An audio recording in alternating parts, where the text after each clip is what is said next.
And it's my pleasure to welcome Katie King to the MTTV studio. Whenever we talk to Katie, we're normally on site somewhere, in a dungeon or something. Come to see us today. You've got a big event, and let me just hold that up to a camera. This is something you've done a bit in the past, I know, but this seems to be even bigger than normal. It's the Isle of Man Heritage Open Days, coming up soon. It is. It's the island's biggest heritage festival, and it's in its 8th year now. And as you said, it grows year on year, quite organically actually. My colleague Susie and I, who coordinate the programme, we don't try and grow it at all, but it's gone from being sort of 6 different events to there's well over 100 different activities over the course of 2 weekends. So starts on Friday the 29th, runs throughout the weekend, and then the second weekend, Friday the 6th, running through to the 8th. So I'm here to talk to you about some of the fantastic events that we've got coming up. And what's the cost to people? It's completely free. That's the tagline is free to explore. Yeah, I know you got it's in 2 groups here, because you've got people who have booked on things and other things people just turn up. So let's deal with the booking thing. I think that's gone really well already, hasn't it? Yeah, so we released the programme on the 18th of August, and would you believe that some of the events are fully booked within 24 hours? So people have gone mad this year, which is great. Fantastic. I should say as well that some of the bookable events, they've got really small capacity, so they can only take sort of 8 or 10 people, so that's the reason some of those book up.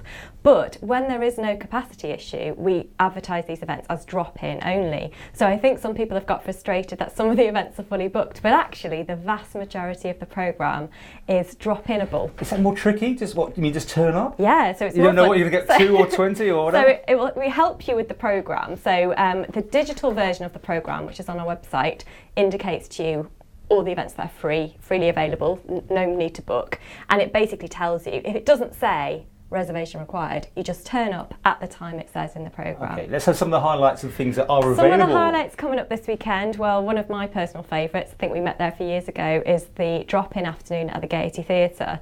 So no need to go on the actual guided tour this time, but the guides will be there, so you can sort of ferret around the theatre at your own pace. Oh, that's nice. Have a quick peer around it. Yeah, but you can still see the Corsican trap, you can go right up into the gods, and the guides are there to chat to, but it's much more informal. It's really great if you've got children who might struggle with a sort of 2-hour tour, so it's a great thing to go to. If you've never done that one, go on that one. It's fantastic. And this year as well, the Friends of the Wurlitzer are working alongside the Gaiety, so that you can also go and have a performance, sing the Wurlitzer organ, which I'm really pleased about, because a number of years ago I was involved with the gentleman that restored the Wurlitzer, and I know it's a fantastic machine. So again, go and look at that. So that's if you're in Douglas. If you want to go further afield, we've got St John's Mill. I've got a whole day of activities happening down at Tynwald. It's happening all throughout Saturday. They've got fantastic tea and cake on offer, I know that. But they're going to have the wheel running. They're going to talk about the history of wool manufacture on the Isle of Man. I think they've got the spinners and weavers down there as well. Ballaugh are doing an exhibition about animals from Ballaugh's history. I think they're calling it Scratch and Sniff, and they're beautifully restored Heritage Centre there, so you can go down there. We've also got, looking through the programme, Isle of Man Railways. Our partners have been working really hard down there.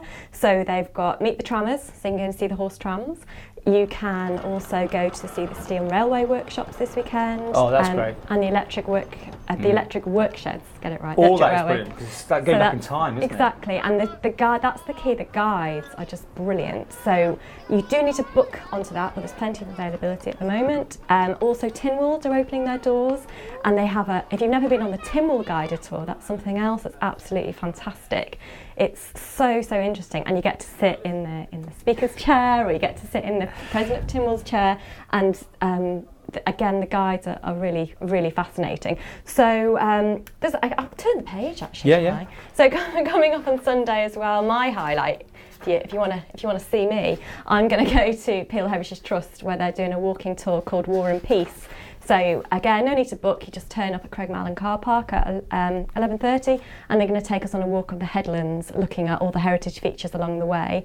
And in the afternoon, if you still want to stay in Peel, you can go to meet at Peel Railway Station, which is the House of Annan, if you didn't know, and the wonderful Sam Knight is going to do a walking tour around there as well. Now, I have literally just picked out a few, but just this weekend alone, there's 35 different events you can drop into. Do they repeat next week, or are there different ones next weekend? Some of them are repeated. The Peel Railway Station does a little bit, but next weekend there's a whole host of new activities. Now, we know that there's too much on this for you to go to all for you to go to everything. Yeah. But we like to sort of throw everything at it so that you can find something that really appeals to you. Okay. So it's personal choice. And where do people get this, first of all? So the printed programmes are available at every single Manx National Heritage site and also the Welcome Centre at the Sea Terminal. But if you want to know the up-to-date programme with which tells you if something's fully booked, you can download that from our website. So that's a way to that's manxnationalheritage.im, is it? That's right, yeah. And I haven't said, but we have also got 3 new events have been added. They're not even in the printed programme because we've had such demand this year. So the Manx Footpaths Conservation Group are fantastically offering 2 upland walks on this Sunday and the next Sunday as well around the Tholty Will area. Again, their walking group is a fantastic group, fantastic knowledgeable guides. So that is taking bookings now, and the booking how to book is available on our website. And also Knockadooney, up the Viking burial ground up north, that got fully booked very quickly, so the guide Dave Martin has offered a second tour of that as well, so that's still got lots of spaces available. So don't let people tell you that Heritage Open Days is fully booked this year, because it certainly isn't. And the outside ones, are they weather dependent, or do you go ahead? Do you know? Most of them, in fact almost all of them, are going ahead whatever the weather. If the weather turns really bad, we will put out some press to say which events might be affected, but at the moment our plans is to go ahead regardless of the weather. So bring your umbrella and your walking gear, and just keep an eye on our Facebook page. Is a really great place to find out really up-to-date information, so if there's any need to postpone or cancel, we'll let people know.